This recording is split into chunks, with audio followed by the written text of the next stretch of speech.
ગરમા ગરમ ચા તૈયાર છે. મોદીજી ચા વેચતા વેચતા દિલ્હી સુધી પહોંચી ગયા. એટલે મને એમ થયું કે હું ચા બનાવવાનું શરૂ કરી દઉં તો ક્યાંક મારું પણ મેળ પડી જાય દિલ્હી સુધી. છેલ્લે મંત્રીમાં તો મેળ પડી જાય. ખેર, આ મજાકની વાત છે. પણ આપણે આજે કરીશું મીઠી ચા પીવાની સાથે ગરમા ગરમ ચર્ચા. કારણ કે મોદીજી કહી રહ્યા છે કે 400 સીટ આ વખતે લાવીને રહીશું, પણ એ તો મતદારો નક્કી કરશે.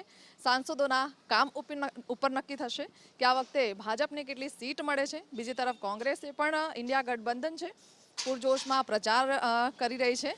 વાત માત્ર ભારતની નથી, પરંતુ આપણે અત્યારે ગુજરાતનું ઇલેક્શન હવે નજીક આવી રહ્યું છે. મતદાર હવે વિચારે છે કે કોને મત આપીશું. તારીખ પણ નજીક આવી રહી છે કે હવે કોને મત આપવું એ પણ મતદારોએ નક્કી કરી લીધું હશે. 26 બેઠકો છે. ભાજપ કહે છે 26માંથી 26 બેઠકો આપશે, જો કે એક બેઠકનો ખેલ પાડી દીધો છે, પણ હવે બેઠક 25 રહી ગઈ છે. આ 25 બેઠક ઉપર મતદારો નક્કી કરશે કે અમારે કયા પક્ષને અને કયા સાંસદને અમારે ચૂંટવો છે, કયા એ ઉમેદવાર છે જે અમારું કામ કરે છે, અને એ ઉમેદવારને અમે પસંદ કરીને અમે એમને વોટ આપીશું.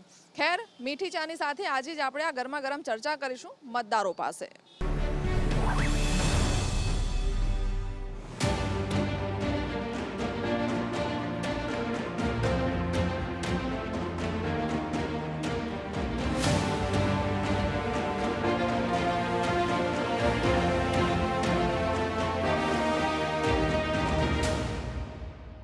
તો મીઠી ચા સાથે ગરમા ગરમ ચર્ચા આપણે કરીએ. અહીંયા સરસ ઝાડ છે, ઝાડની નીચે લોકો બેઠા છે. અત્યારે ગરમી પણ વધારે છે, પણ મતદારોનો મિજાજ કેવો ગરમ છે કે નરમ તે આપણે જાણીએ. અહીંના પ્રોપર છો? પ્લીઝ, હા પ્રોપર છે મેડમ. મતદાન કરવા જાઓ છો? હા, જઉં છું. અચ્છા, આ વખતે અહીંયા કેવો માહોલ આમ? માહોલ તો મેડમ હવે બીજેપીનું જ લાગે છે મને. કેમ એવું આમ કંઈક? તમે જો વિકાસ ને બધું એ પ્રમાણે જ બધું સગવડ આપણા જે પ્રધાનમંત્રી યોજનાઓ છે બધી લોકોને મેડિકલ ફેસિલિટી મળે છે. જે કેમ કે આવી તો મેં ક્યારે બી નથી જોઈ, પહેલાં બી નહીં, ક્યારે બી નથી. કેમ કે ફૂલ સવાલ જ નથી, પર્સનલ એક્સપિરિયન્સ છે એટલે કહું છું હું તો. બાકી જે રોજગારીનો મુદ્દો છે ને એ તો આદિ અનાદિથી ચાલે છે.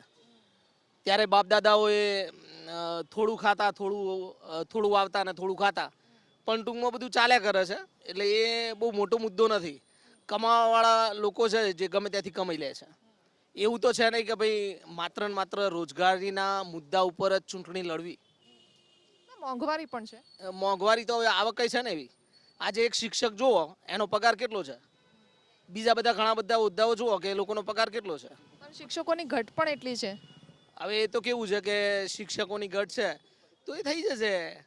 સરકાર અમુક જે કામ છે સરકારના હાથમાં છે. કદાચ આપણે બરાડા પાડીએ તો પણ એ કામ નથી જ થવાના. શું લાગે છે આ વખતે કોણ આવશે? આવામાં તો જો હવે લોકો વોટ આપે કે ના આપે, પણ આવવાની તો બીજેપી જ છે. બરોબર, એ તો ફિક્સ જ છે કે બીજેપી જ આવવાની છે. કે ચાહના વધારે છે બીજેપીની. બીજેપીની કે મોદીજીની? મોદીજી વન વે છે, વન મેન શો છે, અને વન મેન આર્મી છે. તો વોટ તો બધા એને જોઈને જ આપે, પછી નીચે કોણ છે એ તો જોતું જ નથી કોઈ. મારો સવાલ પછી કરીશ, પણ તમે જે પહેલા બોલતા હતા એ આપણે સાંભળી લઈએ. આમ તો એવું છે કે સરકાર તો બીજેપીની જ આવવાની. એક બહુચરાજી મંદિરમાં જો 75 કરોડ મંદિર બનાવવા ફળવાતા હોય તો મંદિર તરફ જવાનો રસ્તો તો બનતો નહીં. એક પુલ 3 વર્ષથી તૂટ્યો છે. પુલના કારણે જો બસો બંધ કરવી પડતી હોય તો એ પુલ કેમ રિપેર નહીં કરતા? તો વિકાસ હજુ અહીંયા ઝંખી રહ્યો છે એમ ને? અમુક એરિયામાં કોઈ ધ્યાન જ નહીં, એવું કહીએ તો એ ચાલે. તો પહેલાં જે ઇન્ડસ્ટ્રીયલના કન્સ્ટ્રક્શન થઈ રહ્યું તો એ પહેલાં રોડ રસ્તા જલ્દી કરો તો આજુબાજુની પબ્લિક છે, ગામડાની પબ્લિક છે, તો એ બધાનો એક લાભ મળે. આજે ઘણા બધા મિત્રો કહેવાનો મતલબ કે જે નોકરી ધંધે જઈ રહ્યા તો પોતાની ગાડી ટુ વ્હીલર જે લઈને જઈ રહ્યા એ કેટલા પરેશાન થઈ રહ્યા. તો વિકાસ તો થઈ જ રહ્યો છે ઓલરેડી આપણી સરકારમાં, બરાબર. પણ સાથે સાથે જે આ વિકાસ જે મૂળભૂત વ્યક્તિની જરૂરિયાત છે એ પહેલી પૂરી કરવાનું તંત્ર જાગૃત થાય અને દરેક લોકોની એક આ ચાહત છે એ જલ્દી પૂરી કરે, કહેવાનો મતલબ, બરાબર. તો અત્યારે વિકાસ સારો જ છે, બરાબર, અને આગળ ફ્યુચરમાં પણ વિકાસ સારો થવાનો. કેમ કે જે આ યોજનાઓ ચાલી રહી અને આજે જે પ્લાનિંગ કરી રહી સરકાર, તો ઘણું બધું સારું છે. આ વખતે રાહુલ ગાંધી પણ ખૂબ મહેનત કરી રહ્યા છે, યાત્રા કરી રહ્યા છે અને લોકોનો જનસંપર્ક પણ કરી રહ્યા છે. શું લાગે છે કે રાહુલ ગાંધીનું આ યાત્રા અને જે મહેનત કરી રહ્યા છે જનસંપર્કને લઈને કેવું રહેશે? રાહુલ ગાંધીનું પહેલાં તો નેતૃત્વ જ નહીં, એવું કહીએ તો એ ચાલે. બિલકુલ ઝીરો. બરાબર. એમના જો ઉમેદવારો જ પક્ષ પલટો જે માણસો નક્કી કર્યા હોય કે ભાઈ આપણો આ ઉમેદવાર અહીંયા મૂકવાનો છે, એ જ પક્ષ પલટો કરે અને સંતાઈ જાય, તો એવું તો કેવું નેતૃત્વ કે તમારા ઉમેદવારો જ તમારા હાથમાં નહીં. એટલે રાહુલ ગાંધીએ પહેલાં તો પોતે કદાચ એવું કહી શકાય કે કોઈ સારા લીડર જોડે છે ને એમને ગુરુ બનાવી લેવા જોઈએ. એટલે એમને તો ખરેખર છે ને મોદી સાહેબને જ ગુરુ બનાવી લેવા જોઈએ. એટલે ક્યાં શું બોલવું અને કેવું બોલવું ને કેવી રીતે બોલવું ને એ આવડી જાય ને તો પપ્પુ પાસ થઈ જાય. તો રાહુલ ગાંધીએ ગુરુ બનાવવાની જરૂર છે અને ગુરુ બનાવશે તો કદાચ એ શીખશે. પણ એક વાત માનવી પડે, કારણ કે અત્યારે ગુરુ વગર છેલ્લો છે ને કાચો કહેવાય. એટલે પાકો ગુરુ તો મોદી સાહેબ જ છે. તો ગુરુ તો એવા જ બનાવવા જોઈએ કે જેનાથી કંઈક પ્રેરણા મળે અને કંઈક શીખવા મળે. પણ એ પાકા ગુરુ માટે એવું કહેવાય છે કે લોકશાહી હવે ખતમ કરી રહ્યા છે. તો એ તો હવે કેવું છે કે આવનાર સમયની વાત છે. અમુક વસ્તુ પ્રજાના હાથમાં છે. એવું એ નથી કે મોદી સાહેબ વનમેન છે. અમુક વસ્તુ જો પ્રજા કદાચ વિપરીત થાય તો મોદી સાહેબ ન પણ આવે. પણ એના માટે મોદી સાહેબ જેવો બીજો કોઈ નેતૃત્વ ધરાવતો વ્યક્તિ પડદાની સામું આવે તો કદાચ એ શક્ય છે, બાકી અશક્ય છે. એટલે આ વખતે એવું કહી શકાય કે સ્થાનિક લેવલે પણ જે નેતા ચૂંટણી લડતા હોય છે, એ સ્થાનિક નેતા પણ મોદીના નામથી જ ચૂંટણી લડતા હોય છે. તો એમની અસર વધારે છે કે મોદીના નામ જ ઉપર ચૂંટણી લડાય છે? અમે જે સશક્ત નેતા હોય એના નામે ચૂંટણી લડવાની હોય મેડમ. અને મોદીજી બહુ સક્ષમ છે અને સશક્ત બી છે, એટલે એમના નામે ચૂંટણી લડવી જોઈએ. ભાજપ તો જ બેનિફિટ લઈ શકે. તો શું કરવું જોઈએ રાહુલ ગાંધી? હજુ રાહુલજીને જેમ મોદી સાહેબે નાનપણથી જ જે સત્સંગ અને જે આધ્યાત્મિકતા કહેવાય તો એ વસ્તુમાં એ ઓલરેડી પહેલેથી, એ સિવાય આરએસએસમાં બી એમને સારું એવું નેતૃત્વ કરેલું હોય. તો રાહુલજીને એટલો જ એક મેસેજ આપવાની જરૂર છે કે ભાઈ તમે અત્યારે જે માર્કેટિંગ આ જે તમે સ્ટ્રેટેજી અપનાવી રહ્યા હો કે ભાઈ રેલીઓ તો કરવાના, તમે જે ચૂંટણી પ્રચાર થઈ રહ્યો હતો, પણ એના પહેલાં તમે એક સારા એવા આધ્યાત્મિક ગુરુનું જ્ઞાન લઈ અને એવું હોય તો થોડો તપ કરી આવો હિમાલયમાં જઈને અને થોડું મન પહેલાં ક્લિયર કરી લો તમારા વિચારોને જે છે, પછી તમે માર્કેટિંગમાં આવો અને આ વસ્તુ પાછળ તમે થોડી મહેનત કરો. પણ અત્યારે જે માહોલને એ ચાલી રહ્યો તો આજે બીજેપી ઓલ ઇઝ વેલ.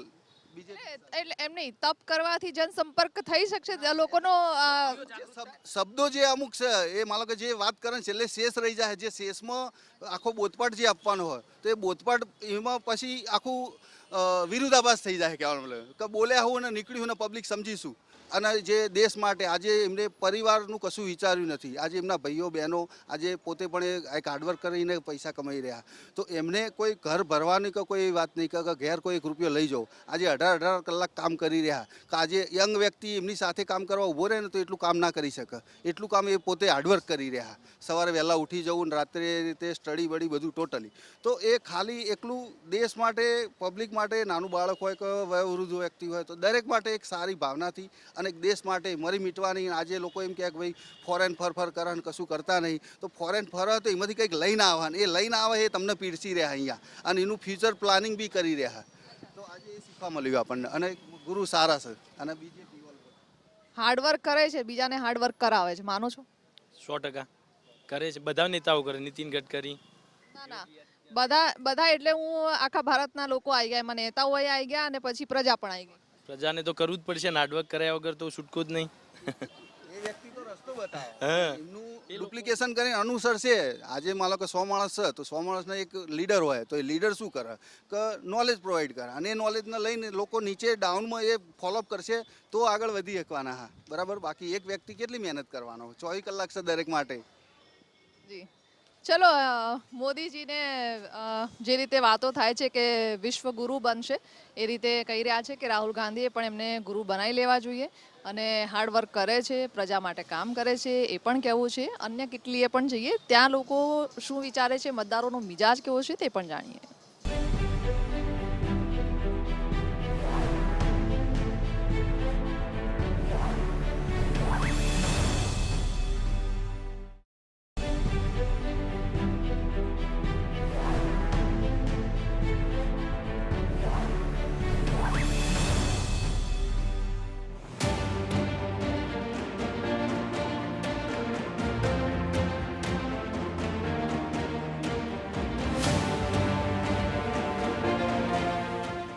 ગરમા ગરમ ચા બની રહી છે. સવારથી ચા બનાવો છો કે અત્યારે સવારથી ઇલેક્શન આવી રહ્યું છે, વોટ આપવા જાઓ છો? વોટ આપવા જવાનું. શું લાગે છે આ વખતે? એવું તો કોઈ નક્કી ના કહેવાય, કોઈ સરકાર હ પડીએ જાય ને પછી ફરી આવીએ જાય. કોઈ નક્કી ના કહેવાય, એનું કોઈ નક્કી ના હોય. પણ આમ અહીંયા તો તમને લાગતું હશે ને મુદ્દાઓ જોઈને લોકો વોટ આપતા હોય તો? એ તો કામ જોઈને આપો પબ્લિક. શું કઈ કામ કર્યા છે? ભાજપ સરકાર છે અત્યારે, ભાજપે કોઈ કામ કર્યા? દેખાતા એ તો બધા પબ્લિકને દેખાતા હશે ને. તમે પબ્લિક માંથી જ છો? હા, ના ના દેખાય, કામ તો કર્યું જ છે ને મોદી સરકારે. મોદી સાહેબ ચા વેચતા વેચતા પહોંચી ગયા, તમારું શું પ્લાન છે? એવો તો કોઈ પ્લાન નહીં મોદી સાહેબ જેવો. એમનો હજુ પ્લાન નથી, પણ જોઈએ છે કે મોદી સાહેબને લઈને હવે શું કહેવું છે અહીંયા, કારણ કે હવે 400 પારની સીટની જે વાત કરે છે, 400 પાર થશે કે પછી 400 આવશે કે પછી એની અંદર સમેટાઈ જશે કે પબ્લિક શું નિર્ણય લેશે? કાકા ચા પીધી કે નહીં?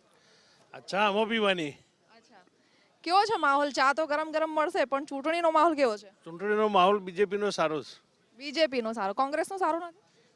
કોંગ્રેસમાં તો આમાં શું છે, જાણે ચૂંટણી આવે તાણે ચોપડીઓ ખોલી છે. હા, પણ બીજેપીનો કાર્યકર એ પાયાનો કાર્યકર બરોબર એ ફરતો જ હોય છે. તો પાયાના કાર્યકર હોય તો પછી મોદી સાહેબના ચહેરા ઉપર કેમ ચૂંટણી લડાય છે? મોદી સાહેબનો ચહેરો, મોદી સાહેબ તો ખરા જ, એટલે મોદી સાહેબ બધા કાર્યકરોને કોમે વળગાડી દે છે. સારી પ્રગતિ છે. તો પહેલા કોંગ્રેસના સમયમાં નહોતી? ના નથી, તે એવો કોઈ ભ્રષ્ટાચાર બહુ હતો. ભ્રષ્ટાચાર અત્યારે નથી? ને અત્યારે છે પણ ઓછું, એક કામ થાય અત્યારે ભાજપની સરકારમાં. ભ્રષ્ટાચાર છે પણ કામ થઈ જાય છે. કામ એટલે ભ્રષ્ટાચાર ઓછો, કામ વધારે થાય. તો 70 વર્ષમાં શું થયું એવું કંઈ ખબર છે તમને? 70 વર્ષમાં કયા કામ થયા, નહીં થયા, કયા ભ્રષ્ટાચાર થયા? એ બધી ખબર નથી હો. ભ્રષ્ટાચાર થયો છે? એક મિનિટ હું આવું ત્યાં. ભ્રષ્ટાચાર થયો છે પણ કામ કયા કર્યા કયા નહીં એ ખબર નથી. મોદી સાહેબના આયા પછી સીધા જ નાણાપંચ જે રહ્યું 15મું નાણાપંચ એ ડાયરેક્ટ રૂપિયો ગ્રામ પંચાયતના ખાતામાં આવે છે. કામ તો હોય, સરકારે ગામ લેવલે જે કામ કર્યું હોય એના અનુસંધાનમાં રહીને લોકો વોટ આપતા હોય છે. અમારે સાહેબ કઈ બોલો હું બોલો. શું લાગે છે કોણ આવશે? બીજેપી જ આવે ને. કેમ આટલા કોન્ફિડન્સથી કહો છો? એટલે કંઈક હશે. પવન બીજેપીનો તો બીજેપી જ આવે ને. પવન બીજેપીનો છે એટલે બીજેપી આવશે, પણ બીજેપીએ કામ કર્યા કયા? એક મિનિટ હું આવીશ. હું બોલવા માંગતો નહીં મેડમ, તમે ખોટું ના બોલાવશો ને તમે છોડશો નહીં માહિતી એટલે રાખો તો સારું હોય. ચા ગરમા ગરમ છે, અત્યારે મતદારોનો મિજાજ કેવો છે? ચૂંટણીનો મિજાજ બધાને એવો છે કે લાસ્ટ લોકસભામાં એવું હતું, બીજેપીનો નારો હતો કે અબકી બાર મોદી સરકાર. આ વખતે ફરી એકવાર કહી છે કે ફિર એક બાર મોદી સરકાર. અને આઈ થિંક 400+ જે આંકડો છે, 400+ તો દેખાતી નથી, પણ આઈ થિંક 300 અને એનડીએ ગઠબંધન સાથે 330-340 સીટો આવી શકે એવી શક્યતા છે. ગયા વર્ષ કરતાં થોડું સારું રહેશે. ગઈ જે લોકસભાની ઇલેક્શન હતી એના કરતાં થોડું સારું લાગે છે. કોંગ્રેસને આ વખતે 10-15 સીટો વધારે મળે એવું લાગે છે. ગઈ વખતે 42 હતી, આ વખતે 55-60 જેવી કોંગ્રેસની સીટો થશે. 55-60 જેટલી સીટો થશે. રાહુલ ગાંધી મોદીની સામે ટક્કર આપશે તમને લાગે છે? ના આપી શકે, કારણ કે રાહુલ ગાંધી આમ જોવા જઈએ તો એક પાયાનો કાર્યકર ના કહેવાય, પરિવારવાદમાંથી આવે છે. પહેલાં ઇન્દિરા ગાંધી હતી, એના પછી રાજીવ ગાંધી હતા, એટલે એમને વારસાગતમાં મળી ગયેલું છે. જ્યારે મોદી સાહેબ છે એ જમીનના પાયામાંથી ઉદ્ભવેલા નેતા છે, એ પબ્લિકથી જોડેલા છે, ગરીબીથી જોડેલા છે, તો એમને ખબર પડે કે કઈ રીતે શું જનતાની અંદર શું ચાલી રહ્યું છે. જ્યારે રાહુલ ગાંધી તો રાજવી પરિવારમાંથી આવે છે, પહેલાંથી સુખ સંપત્તિ ભોગવેલી છે, એટલે એમના ગરીબોની એના આમ જનતાની, મધ્યમ વર્ગની મારા મુજબ એમના કોઈ ખ્યાલ ના હોઈ શકે. મુદ્દાઓ તો અમારા મોદી સાહેબ જે નક્કી કરે એ મુદ્દાઓ ખોટા કે સાચા એ બધા ખોટા કરે એ બધા માન્ય રાખે છે ને. પણ ભોગવવું તો પ્રજાને જ પડે છે ને. આફ્ટર ઓલ પ્રજાને લગતી વસ્તુ હોય છે, પ્રજાને લગતા મુદ્દા હોય છે. પણ મોદી સાહેબ બધા જે ખોટા મુદ્દા કરે છે એ બધા માન્ય રાખે છે લોકો, બરોબર ને. તો આ વખતે શું લાગે કોણ આવશે? જ્યાં સુધી ઈવીએમ રહેશે ને ત્યાં સુધી મોદી જ આવશે, બીજું કોઈ નહીં. એટલે ઈવીએમ ઉપર શંકા છે એમ? ઈવીએમ ઉપર શંકા છે? શંકા જ હોય ને બધા, ભાઈ શંકા હોય કે ના હોય. પણ હમણાં વચ્ચે સુપ્રીમે તો કહી દીધું છે કે ભાઈ હવે જે અરજીઓ કરી હતી તો એ બધી હવે ખારીજ કરી દીધી છે, કે એવું શંકાના દાયરામાં નથી એમ. હા તો બરોબર છે, બરોબર. તો નિપક્ષ થશે તો થોડું ઘણું ફેરફાર થશે, બરોબર. શું લાગે છે આ વખતે રાહુલ ગાંધી જે રીતે ટક્કર આપી રહ્યા છે નરેન્દ્ર મોદીને, એ ટક્કર આપી કહેવાય કે હજુ એમને શીખવું પડશે? એમાં તો આખા દેશની તો આપણને ખબર ના હોય, બરાબર. અમે મહેસાણા જિલ્લાની થોડી વાત કરીએ તો બરોબર છે, બાકી આખા દેશમાં તો ક્યાં શું ચાલે એવું ખબર. મોદી સાહેબ જે ગમે તે ગપ્પુ મારે એટલે આખા દેશવાળા કે ભાઈ બરોબર છે, બરોબર. એટલે આખા દેશની આપણને ખબર ના હોય. ખાલી એક વાત મોદી સાહેબે કહી દીધું કે ભાઈ હું આ મહેસાણામાં આ જગ્યાએ એરપોર્ટ બનાવીને આ બાજુ કે 15 લાખ રૂપિયા આપે ને આ 2 કરોડની નોકરી આપે ને, બરાબર. એવું કોઈ તમારી દ્રષ્ટિ દેખાય છે એવું?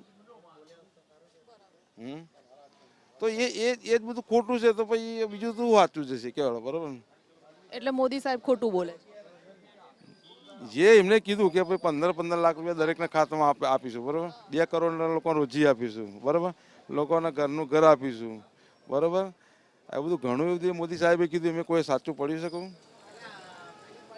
હા, સાચું પડ્યું હોય ને તો મારા મહેસાણામાં કોમ વિકાસ થશે, બરાબર. અને ખોટું છે તો મહેસાણામાં નહીં હોય, બરાબર. એ તો જો ગામડામાં વીજળી કે પાણી તો એમનો પ્રશ્ન નહીં. એ તો સરપંચ જાગૃત હોય તો પંચાયત જાગૃત હોય તો પાણી આવવાનું છે ને સફાઈ થવાની છે, બરાબર. બરાબર. તો ગામડામાં વીજળી ને પાણીની વાતો કરે છે, એ તો સરપંચ લેવલે કામ થતું હોય છે, એટલે મોદી સાહેબ વાતો કરે છે, પણ જે મુદ્દાઓની વાત કરે છે, મુદ્દાઓમાં અમુક મુદ્દા રહી જતા હોય છે, એ ઉપર કામ થાય છે, નથી થતું. ત્યાં બોલ્યા પછી જોવાતું નથી, એ આખું સાર આ ભાઈના વાત ઉપરથી નીકળે છે. ચલો આગળ જઈએ.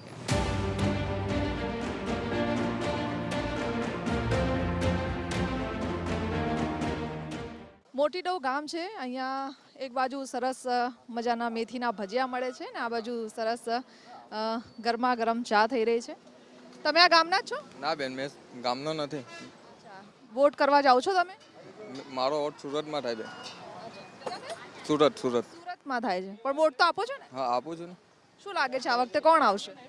આ વખતે ભાજપ જ આવશે બેન. અહીંયા મહિલાઓ પણ છે, મહિલાઓને પૂછીએ. કેમ છો બા? મજામાં? મજામાં. વોટ કરવા જાઓ છો? હા, વોટ આપવા જાઓ છો? હોવા જઈએ ને વોટ આપ. ઘરના બધા લોકો? બધો. ગામમાં રહો છો? ખેતરમાં રહીએ.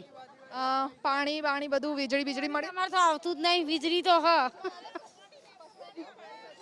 પાણી અમારા ગામમાં નહીં હોતું ને પછી હું ખેતીમાં તો મળે. હા, પાણી પીવાનું પાણી નથી મળતું? પાણી પીવાનું નહીં મળતું, કોઈ કરતું નહીં ને શું કરીએ તાન? પાણી ક્યાંથી લાવો છો?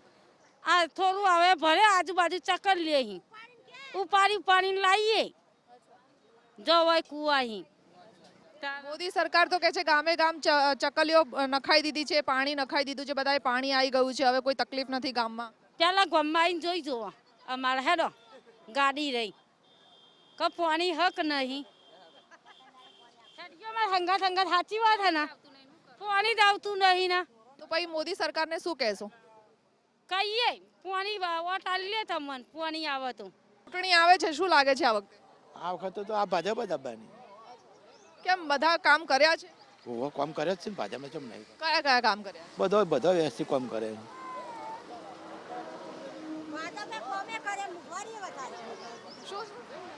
ભાજપે કોમે કરે મોંઘવારી વધારી જ નહીં. ગરીબનો મરો થાય કે હા, રૂપિયા વાળા ચલવો ઘર, અમાર જેવા છે ચલવો ઘર મળી જ જાય. તો શું કહેશો સરકારને? સરકારને શું કહીએ, પેલું પાણીની સગવડ કરો પછી વોટ આલીએ. મોંઘવારી કેટલે હદે પહોંચી? મોંઘવારી તો કોઈ કહેવાની જ વાત નહીં, કોઈ કહેવાની જ વાત નહીં. હા, એ બરોબર મજૂરી જોવા કે અમારી, પછી અમારા ખેતીવાળાનો ભાવ જોવા કે અત્યારે વરિયાળીઓનો ભાવ નહીં. શું કરીએ અમે? એળોનો કોઈ ભાવ નહીં, અને તમારા તેલના ડબ્બાના બધાના ભાવ ચડાવ્યો ના ચાલે ને. કાકા આવો આવો, ચા પીધી કે નહીં? પીધી. ચા તો ગરમ ગરમ છે. કેવો છે આ વખતે મતદારોનો મિજાજ કેવો છે, ગરમ કે નરમ? મતદારોનો મિજાજ ગરમ. કેમ ગરમ? કારણ કે ભાજપ સરકારને કોમ સારો કર્યો, આયુષ્માન કાર્ડ બધું સારું કામ કર્યું. તો પછી ગરમ કેમ છે? ગરમ તો રહેવાનું, કારણ કે મોંઘવારી નડે. મોંઘવારી કેટલી નડે છે? મોંઘવારી તો પાર વગરની થઈ હતી ને તારે. તેલનો ડબ્બો લેવા તો 1800 રૂપિયા સીધા, એરંડા વેચવા તો 1000 ને 1100 રૂપિયા. ખેડૂતોને શું સમસ્યા? ખેડૂતોને તકલીફ જ છે ને હારી એ મોટી. શું તકલીફ શું એટલે આ ભાવોની તકલીફ લેવાય છે એટલે ઊંચો ભાવ આલવા દો કે નેતા ભાવ એટલે ખેડૂતોને તકલીફ છે જ. મોંઘવારી તો જો નળાવી છે અત્યારે કોઈ નહીં. અત્યારે તો તમે જો વસ્તી સંડાસ જવાય બાઈકો લઈ લઈને જાય. પેલા તો જો સાધન હતો જ. એ સરકારમાં પેલી સરકારમાં કોઈ સાધન જ નહોતું, કોઈને આવડતું જ નહોતું. બરાબર છે. એટલે ગામમાં વિચાર કરો કે શૌચાલયને મુદ્દે પણ કાકા કહી દીધું કે લોકો બાઇક લઈ લઈને જાય છે હવે. એટલે પહેલા તો જે છેક ગામને પાદર જવું પડતું હતું લોકોને, અને મોંઘવારી એક મુદ્દો છે, રોજગાર પણ એક પ્રશ્નો છે, કારણ કે રોજગાર એ ગામના લોકો છે. હવે ખેતી તો કરે છે બાપ દાદા, પણ એની સાથે જે છોકરાઓ યુવાનો છે એ લોકો નોકરી કરવા માટે અહીંયાથી છેક સુરત સુધી જવું પડે છે.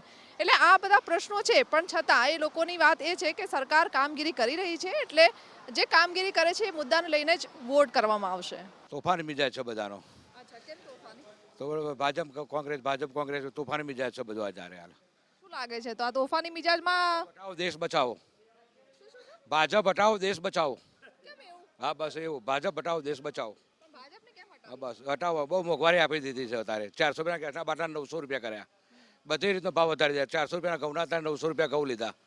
એટલે ભાજપ હટાવો દેશ બચાવો. ના, ગુજરાતની આપણી 25 બેઠકો રહી છે. 26 બેઠકો હતી, એમાં એકમાં તો ખેલ પડી ગયો છે આપણે સુરતની બેઠક ઉપર, બરાબર. 25 બેઠકો છે. હવે ભાજપ તો કહે છે 25 હવે અમે લઈ લઈશું, એટલે કે 26 અમે લઈ લઈશું. 5 લાખની લીડ છે. શું લાગે છે? 10 બેઠકો આવશે ભાજપની. 10 જ આવશે. હા 10 જ આવશે. આ 10 બેઠક આવશે, કઈ રીતે તારણ કાઢ્યું તમે? કારણ કે પબ્લિકનો રોષ દરબારોનો ભાજપની વિરોધી છે ને, એટલે ભાજપના વિરુદ્ધમાં દરબારો ગયા છે ને એ હિસાબથી. પહેલાં સારું હતું ભાજપમાં, અત્યારે તંત્ર બગડેલું છે. તો એટલે કઈ રીતે બગડેલું છે? પહેલાં સારું હતું, અત્યારે બગડેલું છે અંદરનો વિખવાદના કારણે. 100,000 રૂપિયા 30,000 રૂપિયા લઈ જશે મારા પાસેથી ટેક્સ વધારે. ખેતીવાડીની દવાઓ હોય, કાંક દૂધ દહીં છાશ લેવા જઈએ, આજે ખેડૂત લેવા જાય છે તો બધું જીએસટી પેલું કરીને ખેડૂતોને 25,000 30,000 રૂપિયા લઈ જાય, 6,000 રૂપિયા આપો. એ કંઈ મોટી વાત નહીં. વડનગરથી લાઈન આપતા નહીં નરેન્દ્રજી. વડનગરથી લાઈન પૈસા નહીં આપતા, મેં અમારા પૈસા અમને આપી છે, પણ તો 6 લઈ છે 25 ને આપી છે 6. બોલો સાહેબ તો કહે છે વિકાસ બહુ થઈ ગયો છે. વિકાસ તો હું કહું વિકાસ છે. વિકાસ એને 500 રૂપિયા પેન્શન ગોઠવી નાખો, બીજું કોઈ નહીં. બીજું કોઈ નહીં કરતે મારા વ્યવહાર્યો. ખેતીવાડીમાં જેને ખાતામાં નંબર હોય, ખાતું ચાલતું હોય ખેતીમાં, એમાં 500 રૂપિયા મહિના પેન્શન બંધ દે. બીજું 60 વર્ષની ઉંમર 60 વર્ષના ઉપરના પેન્શન બંધ દે. બીજું કોઈ નહીં. સરકારને વોટ આપો તો આપશે નહીં, બધું કોઈ નહીં. ગુજરાતમાં એ કહે છે કે 26 સીટો અમારી અને 5 લાખની લીડ આપીશું, પણ 7મી તારીખે મતદાન થશે પછી એનું સર્વે તમે એવું જોજો કે 22 થી 23 સીટો જ આવશે. બાકીની 5-6 સીટો છે એ તો અમે લેવાના છે. જે આ એવિંગ મશીનમાં હાથ ચાલાકી કરવામાં આવે, જે પેટીઓ ઉડાડવામાં આવે, જે વખત એવિંગ મશીન શોધને 5 વાગે સીલ થઈને જે મેન જગ્યા પર મૂકવામાં આવે, એમના અધિકારીઓ જો જતા હોય અને અમારા ઉમેદવાર કે કોઈ બી હોય ને જવા ના મળે, એટલે 100% કોઈ કાવતરું આ લોકોનું આવું જ જોવે. જો આવું ના હોય તો આ પબ્લિક બધી ચાહે, કોઈ દરેક પક્ષમાં એકલી પબ્લિક નહીં ચાહે. આજે બધે જુદી જુદી હોય, એટલે એનું રિઝલ્ટ 100% મળતું હોય. એટલે લાગે છે કે તો પછી જો આમાં ગડબડ કે ના હોય તો પછી સરકાર બદલાઈ જાય. 100% બદલાય. જો કોંગ્રેસના ઉમેદવારો સારા સક્ષમ ઉમેદવારો આજે ભાજપમાં ખેંચવામાં વિસનગર તાલુકાની અંદર જો આવતા હોય તો એમને જો આ 400 પાર કરવી હોય તો આ બધું કેવું કરવાનું આવે. કોંગ્રેસના ઉમેદવારો જ કેમ જતા રહે છે? એટલે આ લોકો પૈસા આપી મને 50,000 રૂપિયા હોય હાલ તો હું જવાનું જ છું. કેમ મારા ઘેર કોઈ આવવા નહીં રહે, પૈસા આવતા હું જવાનું જ છું. એટલે પૈસા માટે નાની પબ્લિક મળી જવાની. ચા આદુવાળી અને મીઠી તો છે, પણ સાથે સાથે આજે જે આપણે મતદારોને મળ્યા તેમનો મિજાજ કંઈક ગરમ લાગી રહ્યો છે. એટલા માટે કે ઘણી જગ્યાએ એવું સાંભળવા મળ્યું કે વિકાસ છે, વાતો થાય છે અને એ વાયદા પણ પૂરા થાય છે, પણ ક્યાંક મતદારોમાં રોષ પણ છે, મોંઘવારીને લઈને, બેરોજગારીને લઈને, કે એક સ્થળેથી બીજા સ્થળે તે લોકોને રોજગારી માટે જવું પડે છે. મોંઘવારી એટલી છે કે ગામના લોકોને આ મોંઘવારી પોસાતી નથી. એટલે જોઈએ છે કે 7 તારીખે મતદાન તો છે, પણ હવે જ્યારે રિઝલ્ટ આવશે ત્યારે રિઝલ્ટ શું આવશે?